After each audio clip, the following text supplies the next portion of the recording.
Hey guys, Bella here. Welcome to week 4 of my sobriety experiment. Today is day 22, so this vlog will follow day 22 through day 30 if I can make it to the end of the 30-day alcohol experiment. For those of you who aren't familiar with what I'm doing, the alcohol experiment is something that is sort of a movement. There's a book about it, and it's also just a way to do like a reset when it comes to alcohol and mindfulness with drinking. So I've been doing that over the last 22 days. So this is the first day of week 4, so I'm finally making it towards the home stretch. And I want to be completely honest with you guys, I didn't think it was going to go this way, but in the first week or so, aside from a little bit of depression, I really had an easier time than what I'm having right now, because right now I've lost the motivation where I still have the logic behind it, but I'm really just feeling like, why am I still doing this? Why can't I be like everyone else? Why can't I drink? Why am I not going to be able to go get a drink tonight?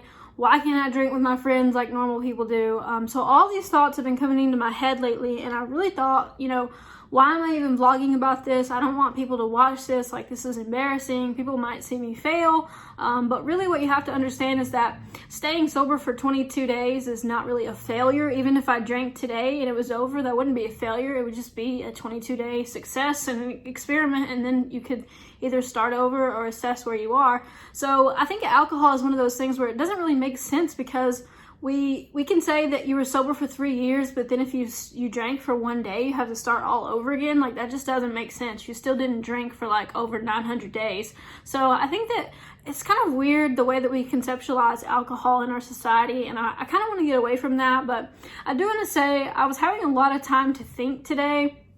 I actually had a Lyft ride that lasted for an hour and a half. I had to go to Tennessee, and I was thinking a lot on the way there and on the way back about alcohol, and thinking about I wish I could drink, and also thinking about my upcoming vacation where I'm going to be going to the beach. And I thought, man, I wish I could drink at the beach. I mean, maybe I should. Maybe I should just quit the alcohol experiment and then drink at the beach. And I said, okay, well, what would that look like? Drinking at the beach usually means I get pretty drunk in the middle of the day.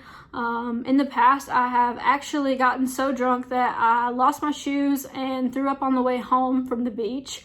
I have gone to places by myself where I didn't really know where I was or what I was doing because I was so drunk. So I'm like, okay, well, that's all. Let's just take note of that. No judgment there. That's kind of the things that have happened in the past when I got drunk on the beach. I don't have any super happy memories of being really drunk on the beach. So yeah, I thought about, okay, well, what does this look like if I get drunk on this trip?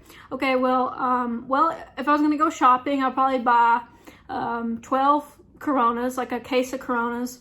So that'd be 1,200 calories if you drink Corona Premier. I'd probably buy a bottle of hard liquor, like some kind of whiskey or rum or something like that. So that'd be more calories. Then you have to buy the mixer that goes with it. And then I'd have to go worry about going to get drinks back and forth from the room all day. So I'd be going down to the beach, making a drink, make sure it stays cold, going back to the room, getting another drink, back and forth, back and forth. So yeah, I'm not saying that that's a horrible thing. It's your vacation. You do it how you want to do it. But that's kind of what it would look like for me. And I have to play the tape forward, because there's a part of me right now that's really saying, like, maybe you should drink when you go to the beach. Maybe it's not that big of a deal. Maybe you've made a big thing out of this and it's nothing. So I want to share this with you, because this is all the things that my mind's been telling me. Even today and yesterday, I was really thinking about, what if I screw this up and everyone finds out? What if everyone knows that I couldn't make it 30 days? Like, I'm a failure. So it's kind of crazy. Like, it's ridiculous, because I'm not like, I didn't have a moment, or I didn't have a low point or a breaking point or anything like that. I literally was just like, okay, I think I'm drinking too much. I think I probably need to cut back on alcohol a little bit. So, let's try to figure out a way to do that. Another thing that I'm worried about my trip is that I don't get to see this friend that I'm going with very much. So not being able to drink with her is gonna kind of suck, honestly. Like, I don't know how to explain it. Like, it's something that we rarely get to do together. So the fact that we would be getting to do it at the beach, and then I would be saying like, oh no, I'm not drinking, kind of makes me sad and almost like mourning drinking a little bit. And I mean, I don't know. I really don't know. I don't know. I kind of feel like I might drink at the beach. So I'm just putting that out there. And I guess I'll have to reassess if that happens. But right now, I kind of am having a lot of doubts about this. And I know that I need to read more and study more. But I kind of like feel almost justified in my drinking now that I've gone 22 days and stayed sober, because a lot of people are like, how are you staying sober for so long? And I'm like, it's really not that big of a deal. I just make a conscious choice to not drink. But now I feel like my mind's going the other way and I'm almost making a conscious choice to drink. So it's really tough.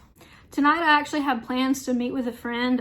It's like 6:15, so we're gonna go and play some pool and just hang out and just kind of, you know, just be girls and hang out together and talk about our day. We both kind of have like pretty long days today, so we're gonna go do that. And yeah, I don't have a lot on the agenda for this week. I am getting ready for my trip, so I'm kind of thinking about how that's gonna look. And I just want to put all of this information out there and just say that, like, okay, I am on day 22, I am on week 4, but today I'm struggling more than when I was on day 3. So I think that's kind of eye-opening to me, because I honestly thought that, like, once I had this many weeks under my belt that it wouldn't be that big of a deal, but now it's sort of like really bothering me. And making me like sort of anxious almost. I don't want to feel anxious about something like this. Like, I don't want to feel like I'm waiting to be able to drink at the end of 30 days, if that makes any sense. Like, I don't want to feel like, okay, did it, mark that off the list, I am done with my sober experiment.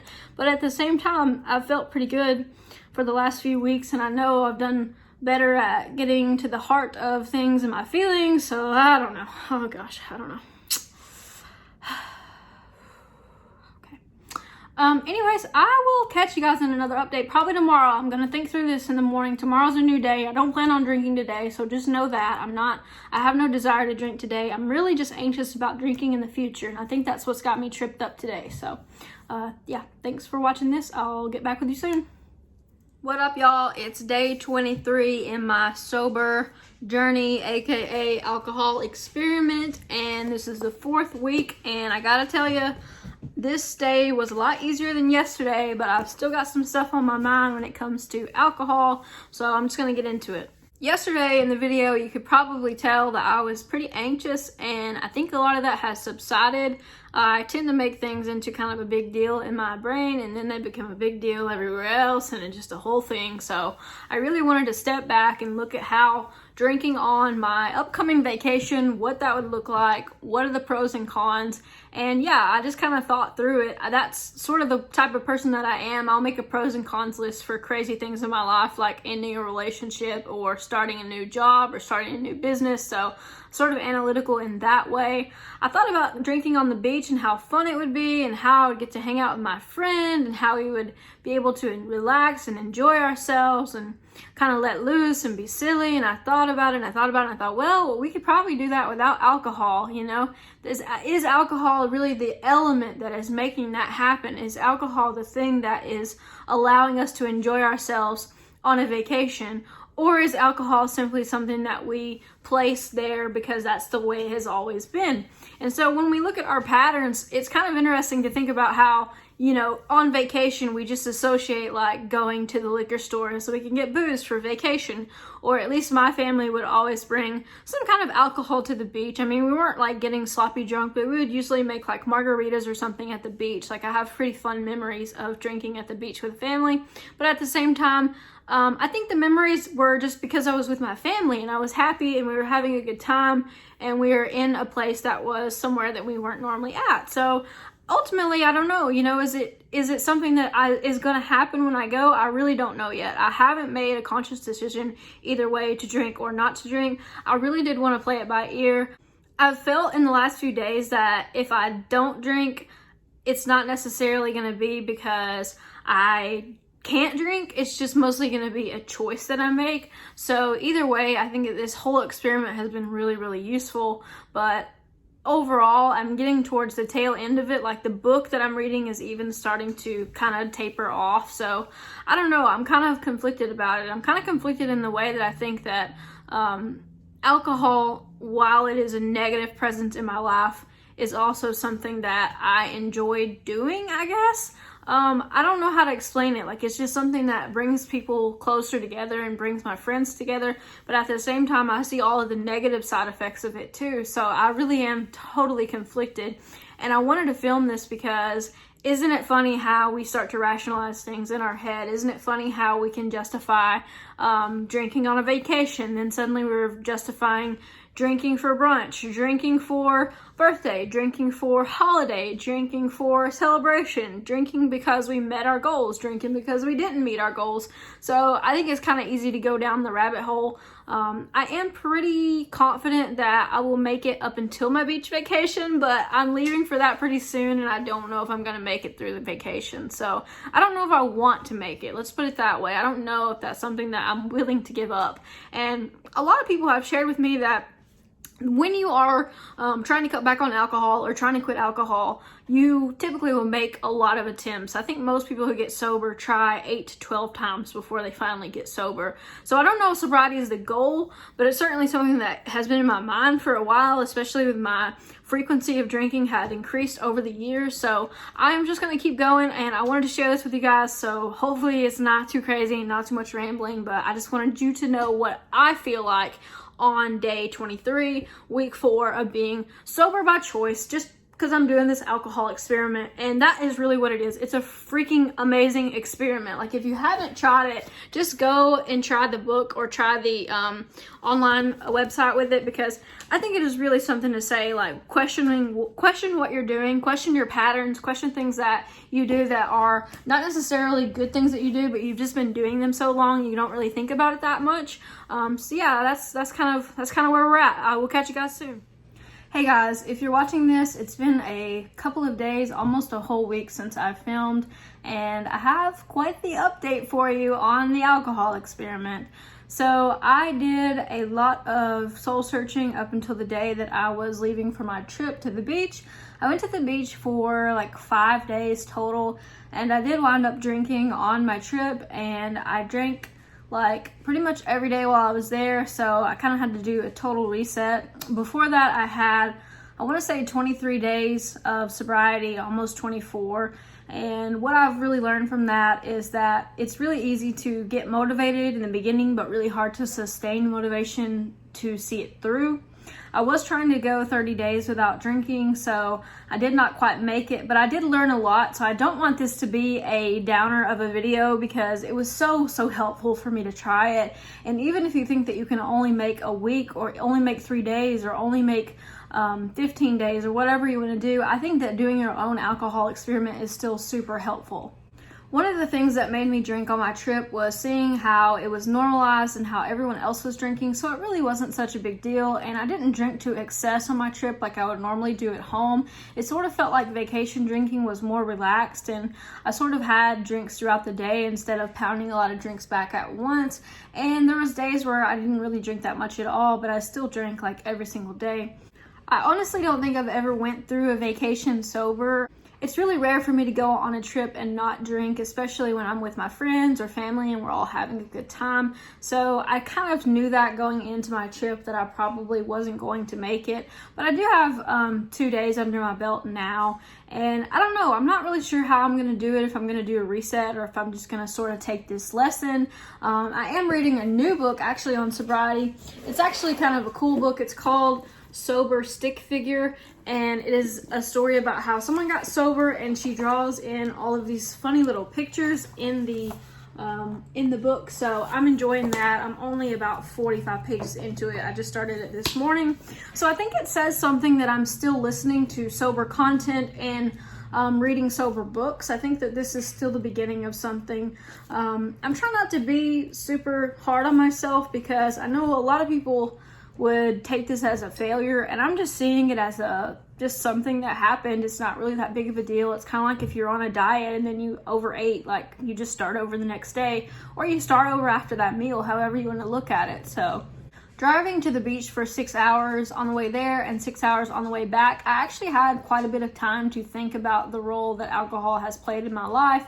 I don't want to say that I thought about that the whole entire time, but there were moments and there were songs that I listened to that sort of reminded me of it, and some things that I've done when I was drinking that I am not particularly proud of, or things that I do when I'm drinking that just aren't contributing to what my goals are. Because if you say your goals are one thing and then your behavior is in line with another thing, you're not really doing yourself any favors.